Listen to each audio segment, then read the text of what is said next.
choix de la stratégie, c'est la base de tout et c'est elle qui va déterminer tes capacités à trouver des opportunités sur le marché sur les prochaines années. Donc c'est une étape surtout à ne pas négliger et qui est super importante. Et aujourd'hui, je te donne les meilleurs conseils pour bien le faire. Alors avant de commencer, pense à t'abonner, à liker la vidéo, ça me motive à continuer à vous donner de la plus-value. On est tous passés par là. Quand on débute notre trading, notre feed Insta ou TikTok est rempli de stratégies, de concepts, de zones magiques, de liquidités, d'Ishimoku, de SMC. Alors on teste tout, on mélange tout et sans s'en rendre compte, on se retrouve avec un graphique illisible et surtout une compréhension complètement brouillée du marché. Mais garde ça en tête, les stratégies, c'est comme la cuisine. Pas besoin de vider tout le placard avec tous les ingrédients, il te suffit de quelques bons ingrédients qui se marient bien ensemble et le tour est joué et de suivre surtout une seule recette. Allez toujours au plus simple, dans la limite du raisonnable. Votre analyse ne doit pas être un casse-tête, mais une constatation simple du marché. Je vois une zone, elle a du sens, le marché réagit dessus, ok, je la note. Pas besoin d'avoir 10 indicateurs ou de vouloir deviner chaque mouvement du marché, d'anticiper ce que les banques veulent faire, ce que les institutions veulent faire. Arrêtez ça, le marché est plus grand que nous et on n'est personne à notre petite échelle pour anticiper. On est là pour constater, suivre la tendance et suivre le flux. Donc trouve une stratégie qui te correspond avec quelques concepts cohérents et logiques et une fois que c'est fait, concentre-toi sur 3 actifs maximum. Deviens spécialiste, pas généraliste. Le mythe du trader qui trade 70 paires de devises, c'est faux. Les meilleurs dans leur domaine, c'est les personnes qui se spécialisent. Eh bien, fais pareil. Personnellement, moi je trade que les indices américains, S&P 500, Dow Jones et Nasdaq et je les connais par cœur sur le bout des doigts. Et ça me permet déjà de pas m'éparpiller, je connais mes zones et je suis plus à l'aise pour trader avec mes habitudes et avec le temps. Et n'oublie pas, chaque actif il a son propre caractère, sa propre volatilité et ses propres habitudes. Donc maîtrise-les et concentre-toi sur 3 ou 4 actifs maximum. Ensuite, maintenant que tu as épuré ta vision du marché et que tu t'es spécialisé sur 3 ou 4 actifs, choisis maintenant une session.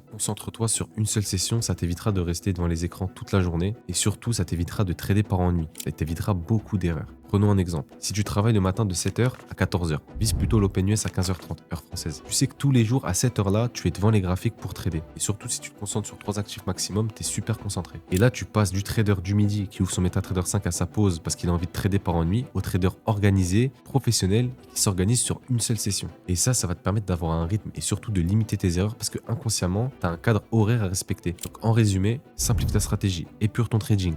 Choisis 3 ou 4 actifs maximum et surtout trade une seule session. Concentre-toi et limite-toi dans le temps. Un vrai trader, il passe pas 8 heures par jour devant les graphiques, ça c'est faux. Il est organisé, il se concentre sur une seule session, il va trader 2-3 heures par jour et c'est amplement suffisant. J'espère que cette vidéo t'a plu. Si ça t'a aidé, n'hésite pas à me le partager en commentaire, lâche un petit like et à t'abonner. En tout cas, je vous souhaite une rentabilité durable dans le temps.